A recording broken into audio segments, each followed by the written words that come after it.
मुख गुहा में दोनों जबड़ों के किनारों पर दांतों की पंक्तियां होती हैं, उनमें दांत पाए जाते हैं। दांत को जो है, दांत के आधार पर मनुष्य को 3 नाम दिए गए: गर्तदंती, द्विवारदंती और विषमदंती। गर्तदंती का मतलब है कि जो जबड़े होते हैं उनकी जो गर्त होती है, जो गड्ढे होते हैं, उनमें दांत लगे रहते हैं, तो इसे गर्तदंती कहते हैं। द्विवारदंती का मतलब है जो दांत हैं वो जीवन में 2 बार निकलते हैं मानव जीवन में, इसलिए इसे द्विवारदंती कहते हैं। जो बाल्यावस्था में दांत निकलते हैं वो युवावस्था में गिर जाते हैं और पुनः निकलते हैं। इनकी संख्या 20 होती है। इन्हें अस्थायी दांत कहते हैं क्योंकि स्थायी नहीं होते। अस्थायी दांत कहलाते हैं, इन्हें दूध के दांत भी कहते हैं। साधारण भाषा में दूध के दांत जिन्हें कहते हैं, इनकी संख्या 20 होती है। लेकिन 12 दांत ऐसे होते हैं जो जीवन में केवल एक ही बार निकलते हैं। इन्हें स्थायी दांत या दाढ़ के नाम से जानते हैं। इसलिए मनुष्य को द्विवारदंती भी कहा जाता है क्योंकि इसके दांत जो हैं 2 बार निकलते हैं। फिर आता है विषमदंती का, क्योंकि मनुष्य में जो दांत पाए जाते हैं वो सभी दांत एक समान नहीं होते हैं, सब अलग अलग होते हैं। संरचना कार्य के आधार पर दांतों को 4 प्रकार होते हैं।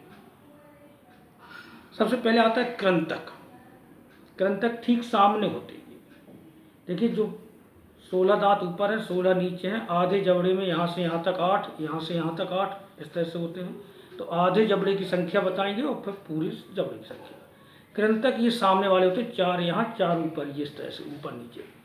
ये छेनी की तरह सिरे वाले, जो छेनी होती है, इनके सिरे चपटे होते हैं जो कि भोजन को कुतरने और काटने का काम करते हैं। आधे जबड़े में इनकी संख्या 2 और 2, 2 और 2, इस तरह 4 4 दिया जाता है। आधे जबड़े में संख्या 2, कुल संख्या होगी इनकी कितनी? 8। 4 निचले जबड़े में, 4 ऊपरी जबड़े। इन 2 दांत के बाद फिर एक और होता है दांत, जिसे कहते हैं रदनक। ये सूजे की तरह नुकीला होता है, या सूजा होता है, नुकीले गोल सिरे वाला। 1 2 3 4 दांत ये होते हैं पूरे। आधे जबड़े में 1, कुल 4। सूजे की तरह नुकीला होता है और ये भोजन को चीरने और फाड़ने, कोई भोजन ऐसा है जो चीरने फाड़ने वाला है तो इन्हीं दांतों का प्रयोग कर, जैसे गन्ना चूसते हैं तो इन्हीं दांतों से हम लगाते हैं, तो चीरने फाड़ने का ही काम करता है, जिसका नाम है रदनक। अर्ध जबड़े में 1 और पूरे मुंह में इनकी संख्या हो जाती है 4। इसके बाद फिर इसके पीछे होते हैं 2 दांत और होते हैं, 2 इन्हें कहते हैं अग्रचवर्णक। ये मोटे सिरे वाले होते हैं, थोड़ी खुरदुरे होते हैं, जो कि भोजन को पीसने का काम करते हैं। और इनकी संख्या आधे जबड़े में 2 और पूरे मुंह में इनकी 2 2 4 2 6 2 8। फिर इसके पीछे 3 दांत और होते हैं जिन्हें कहते हैं चवर्णक। ये और भी अधिक मोटे और खुरदुरे सिरे वाले होते हैं। इनका काम है भोजन को और भी अधिक महीन करना या पीसना। इनकी संख्या आधे जबड़े में 3 और कुल मिलाकर के इनकी होगी 3 3 6 और 6 12 दांत। मुख गुहा का जो पिछला भाग है वो ग्रसनी कहलाता है, और ग्रसनी में पीछे की ओर एक बड़ा छिद्र होता है जिसे कहते हैं निगल द्वार, और उसके सामने की ओर, आगे की ओर होता है घाटी द्वार, जो श्वास नली का छिद्र है। घाटी द्वार के पास, जैसे हम ग्लोटस कहते हैं इंग्लिश में, एक मांसपेशियों की बनी हुई पेशीय रचना, ढक्कन नुमा रचना होती है। तो जैसे हम भोजन निगलते हैं तो वो ढक्कन जो है, जैसे घाटी ढापन, जो ये छिद्र होता है श्वास, उसे घाटी द्वार, और जो ढक्कन नुमा रचना उसे घाटी ढापन या एपिग्लोटस कहते हैं। जब भोजन निकलते हैं तो ये ढक्कन नुमा रचना उसको बंद कर लेते हैं, जिसके ऊपर से फिसलता हुआ भोजन जो है निगल द्वार में पहुंच जाता है।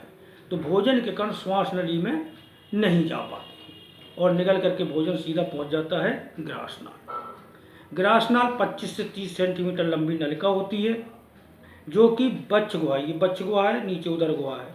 तो बच्च गुहा को के जो डायाफ्राम है इसको बेधती हुई उदर गुहा में आ जाती है।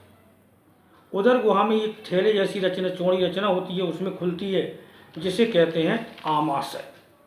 आमाशय जहाँ पे यह आता है आमाशय, आमाशय और ग्रासनाल के बीच में जहाँ जुड़ती है वहाँ पे एक कार्डियक अवरोध नहीं पाई जाती, जो भोजन को आमाशय में तो जाने देती है लेकिन वापस नहीं आने देती। आमाशय के 3 भाग होते हैं, आगे वाला भाग कार्डियक, बीच वाला भाग फंडिक, और सबसे लास्ट अंतिम भाग इसका पाइलोरिक कहलाता है। और पाइलोरिक भाग जो है, इसमें भोजन जो आमाशय है, और आमाशय में दीवारें इसकी, इसमें क्रमानुकुंचन गति होती है, जिससे भोजन और भी महीन होकर लुगदी की तरह हो जाता है। और आमाशय के ठीक पीछे जो है आंत्र जुड़ी होती है, मनुष्य की आंत्र।